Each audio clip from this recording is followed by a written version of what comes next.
Hey guys, it's Ted Bogert. Welcome back to the TED Show. Actually, this is Coffee and Conversation with my dear friend, the one and only Walt Key. Walter Key is with Epic Realty. That's QUE, Epic Realty. He is a Hawaiian vibin', Mr. Hawaiian vibin' guy. Great mentor and coach, and does a lot for our community. So this is our show to kind of talk about what's going on in the world, get Walt's perspective, and for us to kind of share. And I've got a question that I'll ask later on. So we want to encourage you all, as you watch this, if you have a question, reach out to me. There's always so much to talk about, and Walt's got a lot of wisdom. Welcome, Walt. How you doing today? Thanks. What amazing introduction. I don't know that I have all the wisdom, but I've got some answers one way or the other. They might not be wise answers, but we'll throw something out there. I think they're very wise, my friend, very intuitive and insightful. All right. So for those of you for those people who are tuning in now for the very first time, tell them a little bit about you. Oh, goodness. What's the tell? Realtor, investor, coach, author, former marathon runner, most importantly, Hawaiian shirt aficionado. So if you need advice on real estate, I can help with that. But if you need advice on Hawaiian decor, I can definitely help with that. So I just do everything I can to help our industry by helping agents. So that's why I wrote our first book, is to give some guidance to agents. We're writing a second book right now. We started a coaching program. So we just have a lot of fun, and we try to help people along the way. And you do. You absolutely help people. I've been on your sessions. I talk about this every time. Any chance that you can to, first, you want to follow Walt for sure on all platforms, definitely on Eventbrite as well, so that you can, and his link tree is scrolling across the bottom there. You can find him on Linktree, but you really want to check out what Walt's doing. He offers a lot of things for real estate people. In reality, it's for any business owner who might want to kind of know what's going on and maybe try to figure out a different path. So let's take a deep dive. You had some things that you wanted to talk about, and I love these topics. So I'll let you take it off. Yeah. So where do we start? Let's start with, just since we're both in Florida, let's talk a little bit about the Florida market. So interesting article a couple of days ago talking about how Florida currently has they call it a new peak. It's not really a new peak, but it's a pretty recently new peak. 172,000 homes available right now, 172,000 homes on the market right now in the state of Florida. That's the highest number we've had on the market since 2012. Wow. So what was that, 13 years ago? It's been a long time. Now, nationally, we still have about a 4 million house shortage, but in Florida specifically, we are starting to see more listing inventory hit the market consistently. Now, funny, I thought, and maybe not because it's a big market, but 17,500 of that, so that's right around 10%, just a hair over 10%, is in Orlando. Yeah. So there's a lot of homes on the market in Orlando. So, the sellers are always not wanting other inventory because it makes their house more attractive. The buyers, of course, are wanting more inventory because now they have more options and they don't feel so pressed to find just the one house to settle with. So I think generally what we're starting to see is the market normalize a bit. And I know that's a weird way to say it, but the last 5 years have not been normal in any way, between interest rates going so low and then interest rates so quickly going high, and post-COVID inventory levels being so low. And now people get used to that. And now we're talking about it's the highest inventory it's been in 13 years. So there's all of these movements in the real estate market. And if you've been around long enough, you start to realize we're actually just kind of coming back to stasis, right? We're getting back to a normal market where buyers have some options. Sellers have to be smart about how they price and market their house. And it's not going to sell in 48 hours with 17 offers anymore. So those things were abnormal, right? It wasn't normal to have to compete against 16 other buyers and waive inspections and sacrifice your firstborn child to get a house. That was not normal. It wasn't normal to have 15 offers in 72 hours, right? As a seller, that's not normal. So we're just starting to get back to normal, which is a good thing. I like it. Yeah. Interest rates have come down once again. We're at about 3 months now, give or take a few weeks of consistent drops. If you were to go back and look at, say, January of 2025, we were just a hair over 7 is kind of the 30-year fixed national average. Now we're sitting at just a little over 6.5. So in those 3 months, we've come down about 0.5%. We're like 6.6, not quite 6.5. But we've talked about this before. I personally believe, and we're starting to see it, that mid-6 range is that psychological tipping point where all of the buyers feel like the interest rates are good again, because that short-term memory of the 2s and the 3s is gone now. Now we've fought 6s, 7s, 8s. Coming from the high of 8 back down into the mid-6s starts to psychologically feel good again. And so even just last week, we saw about a 9% nationally, about a 9% increase in mortgage applications. Yes. So as the rates continue to tick down into the 6.5 range, give or take a smidge, I think we're going to start to really see the market come back around where, yeah, there's a little bit more inventory than we might be used to now because a lot of buyers have been on the sidelines. Once those mortgage applications catch up, we're going to have a very nice equilibrium in the market where buyers are trying to buy, sellers are trying to sell. It's not a crazy frenzy. There's a fair bit of competition. Now, I will say that if you're a smart buyer, don't wait too much longer to get going if you need to buy, because the last thing you want to do is wait for every other buyer out there to decide it's the right time to buy. And now you're all trying to dive in together, right? Go ahead, and if you need to buy or sell, go ahead and do it now, especially if you need to buy. Don't wait for the interest rates to tick down just a little bit. The difference between the interest rates now and the interest rate where everyone starts piling in is not a drastic number. It's not a drastic change in your finances. So get ahead of that curve, because if the buyers all come back, things start selling again, prices continue to go up because supply and demand says if there's demand, prices go up. You're going to start building equity in the home you bought now, a month from now, before everyone else dives in and starts running the prices up. So you can take advantage of that price run up, or you can suffer from it as you're out there trying to buy a house and you're seeing the prices rise again. Just food for thought. So that sort of segues. It's all accurate too. I get asked this all the time. I mean, all of it. I think people who watched last week, some of the comments I got was, what's the tipping point? That sort of goes to the question, because we talked about tipping point last week. But the specific question I got from last week is about buyers. And I have a lot of, on both sides, listings and buyer side. People are wondering, what is the tipping point for buyers? When do you think buyers will finally go, all right, aha, we're here? It has to be close. And what is that tipping point was the actual question. Yeah. So obviously nobody has the perfect crystal ball. My crystal ball is pretty good. I've been able Your crystal ball is great. It's been pretty good. It's not perfect, but it's pretty good. Give or take a little bit of either side. Honestly, I think 6.5. That's the psychological tipping point for buyers. For most buyers, 6.5. Now, if you go look at Fed St. Louis right now, they update for those who don't know, Fed St. Louis tracks a 30-year fixed national average. It updates every Thursday. So as of right now, based on last Thursday, it's 6.63. The difference in your mortgage payment between a 6.63 interest rate and a 6.5% interest rate ain't much. Nominal. But if you're out there fighting all the other buyers that decided to jump in because we went to 6.49 and they all just got pre-approved, the price that you pay on the house might go up. So give or take a little bit, maybe a couple tenths of a percent, I kind of feel like 6.5 is the psychological point. And that's so the funny piece is too, right? We're talking about that. It's also important to know a great lender will get you well below 6.5 right now. That's correct. The national average for a 30-year fixed conventional is 6.63. That does not mean that you have to go get a 6.63% interest rate right now. You can go get an interest rate in the 5s if you've got a good lender and they're creative. Maybe there's some seller concessions. There's some interest rate buy downs. There's lots of options that lenders have in their disposal. So true. To drive that interest rate lower than the national average, obviously.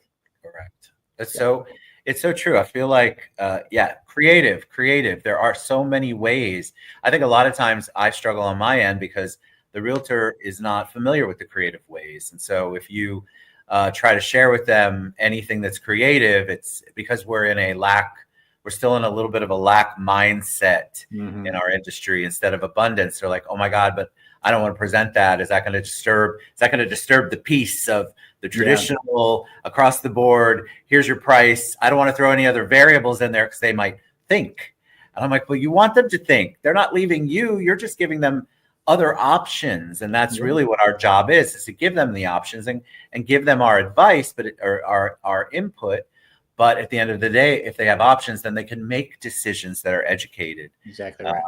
And I still have a lot of realtor friends who are afraid to ask for seller concessions because the sellers are pushing. In their minds, the sellers are pushing so hard back at even their pricing point, which they're still struggling with, that they're not going to want to give a seller concession. I'm like, I know, but your job is to be the advocate for your seller. If you don't ask, the answer is always no.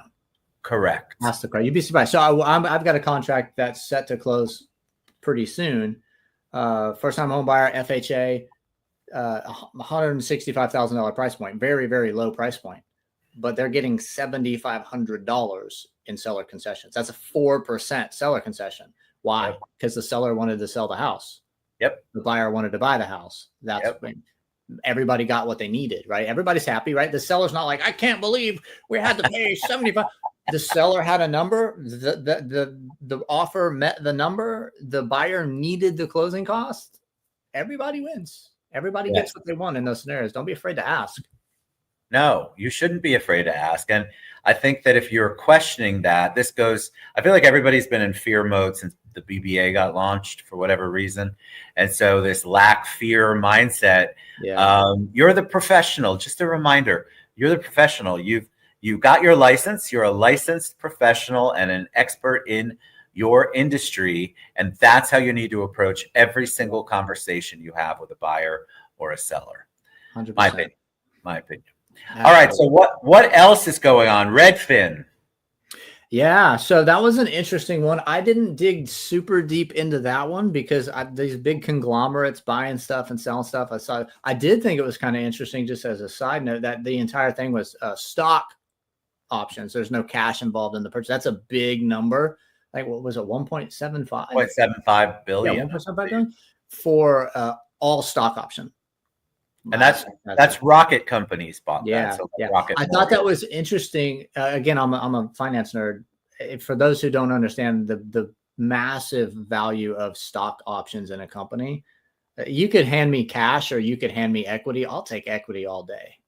It's one of the things I love about Epic is like I constantly build equity. I'm an owner of the company, right? So I have thousands and thousands of shares of stock, and when we go public, we make a lot of money. That's how all of the greedy millionaire CEOs become millionaire CEOs, right? It's not on their $225,000 a year salary and benefits package. It's on the stock options that they get when they come over. So I did think that was interesting that they did an all stock deal and there's no cash involved in the transaction. That was pretty interesting. But those big companies are always moving and shaking like that. Like I remember when Zillow took over Showing Time, and everybody was like, "Oh my gosh, Zillow has access to all of our info because they took Showing Time." Guess what? Everybody still uses Showing Time because it's convenient and it's easy. And Zillow's not stealing your data; they already had it. Don't even sweat it. Already had it. Already had it. That didn't change. Similar with this situation, right? It'll be interesting to see as time goes on. Are there any internal policy changes with Redfin? Because one of the things that Redfin did differently is they paid real estate agents as employees. There was salaried agents. It wasn't full commission. And so it'll be interesting to see if they change anything like that. Do they go back to a full commission structure and agents have to go close deals regardless, or do they continue to pay that salary base? I think that was one of the draws for some agents to work with Redfin is, hey, at least it's not a ton, right? But at least I have some consistent base salary. And in a fluctuating market, that alleviates some of the fear and uncertainty for people. So that'll be interesting to watch. The whole thing, and I don't know if we talked about it. There's all these announcements with the Keller. Did we talk about the Keller Williams influx? No, I don't think we did. Partnering with, because I've had a lot of people like bring that up in conversations over the past couple of weeks once it was announced. What are your thoughts on that? So the head of realty.com, the CEO, Josh Amoa, the CEO of Epic Realty, because he's a tech developer. We really are a tech company at heart.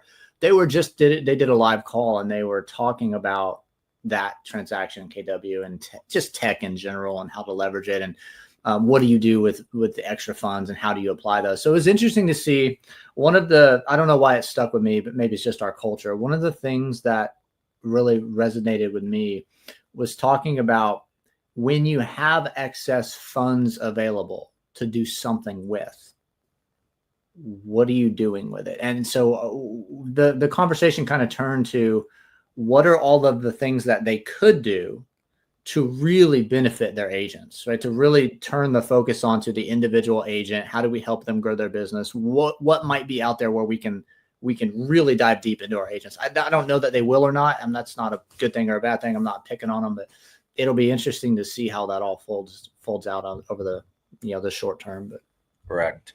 It was interesting, of course, all the, we're all in all those crazy mastermind groups that you pop the popcorn and you watch. And I think it's the uncertainty of it. It's the uncertainty. Same with Rocket and Redfin. It's like, all right, so what does this actually trickle down to the realtors or the people involved in this company? That's a great point, though, right? Because there's always uncertainty as an entrepreneur.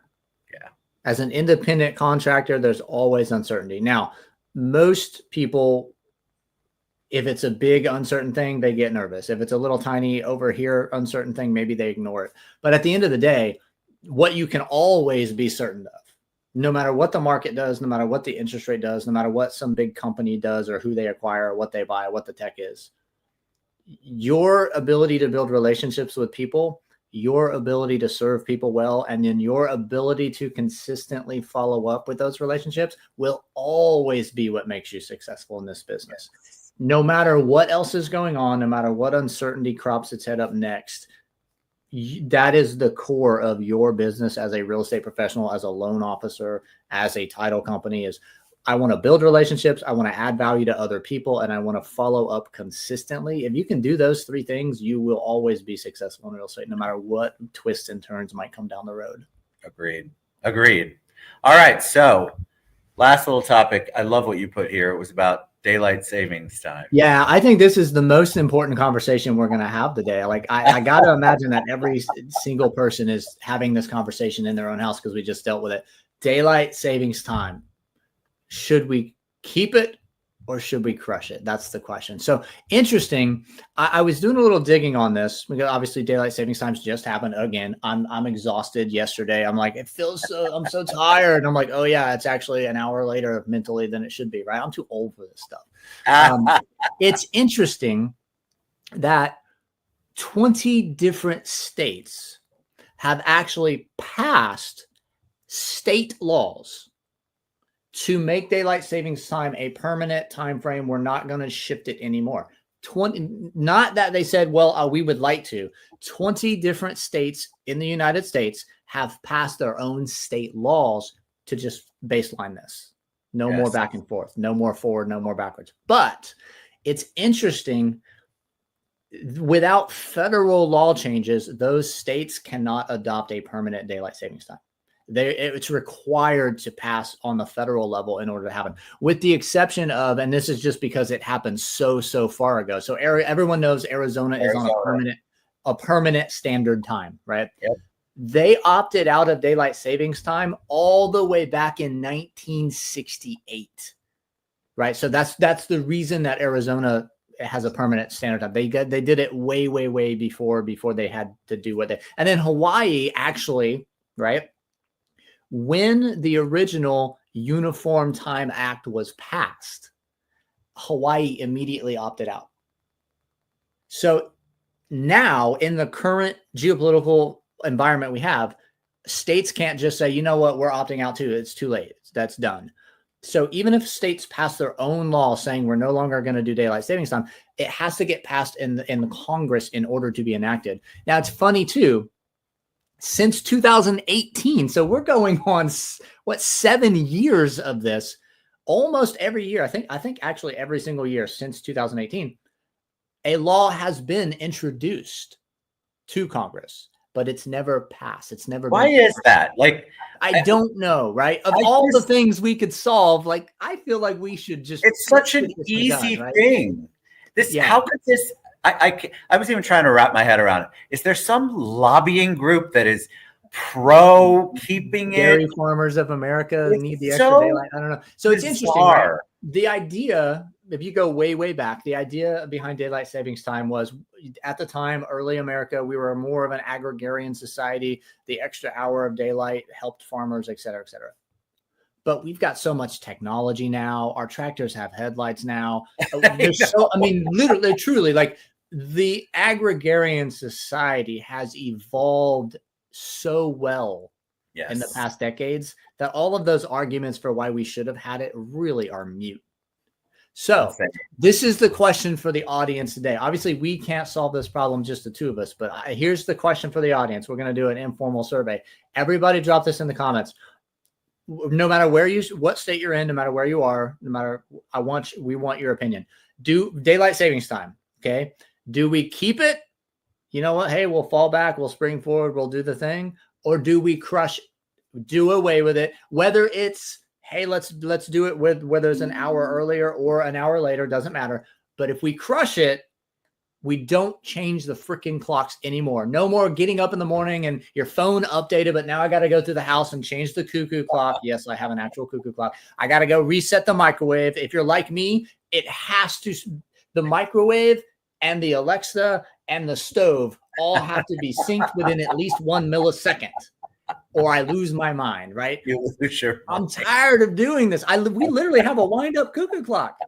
Ridiculous. So what's your opinion, audience? Do we keep it and we keep going back and forth? Do we crush it and we just baseline our time and we never have to reset a clock again? I want to know what your thoughts are.